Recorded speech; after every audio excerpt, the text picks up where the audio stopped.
To show the flexibility, I'm going to show you another case. Let's think about a coffee shop, which is maybe retail in basics.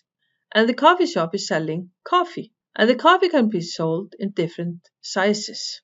Large cup, medium cup, and etc.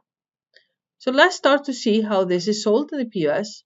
And afterwards we will navigate what needs to be set up for the item. So we are in the POS, and we do log on. And this time I'm going to go into the coffee house. Similar as the other POSs. And now we're going to sell this coffee. We get the question. There are 4 types or sizes of cups. This time we're going to take cup. And then we have the addition. What kind of milk do you need for the coffee? Let's take whatever. Let's sell the item again. And this time we're going to sell a large cup. And whatever cream or milk we like. You see, there are different prices. The cup was sold for 0.80 and the other one was sold for 1.10. If we sell it the third time, you see also we have your cup and then we have medium cup. Let's do your cup and whatever cream we like, and that's even cheaper. So how can we do this in the system? This is of course all prepared in the back office. So let's jump into the back office. And now we're going to find the coffee.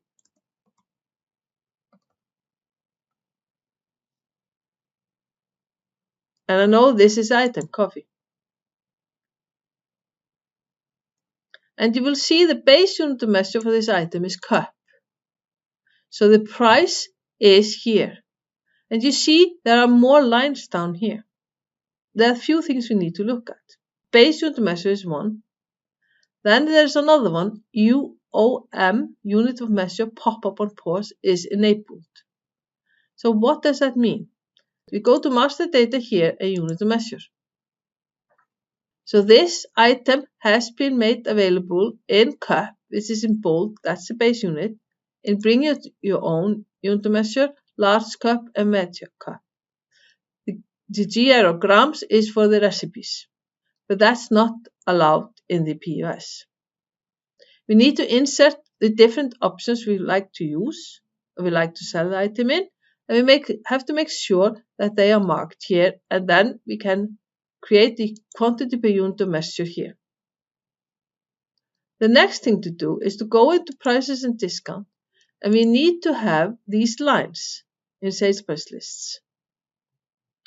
And here we have the sales price list. They're all in the same sales price list, but this is the one with empty. That is the one with the base unit measure, remember 0.80. Then we have the bring it your own with 0.53, large with 1.10, and medium for this price. So we need to put into a sales price list the different lines for the different unit measures. This here is an overview of the sales price list, but if we want to work with the sales price list, we need to go into them.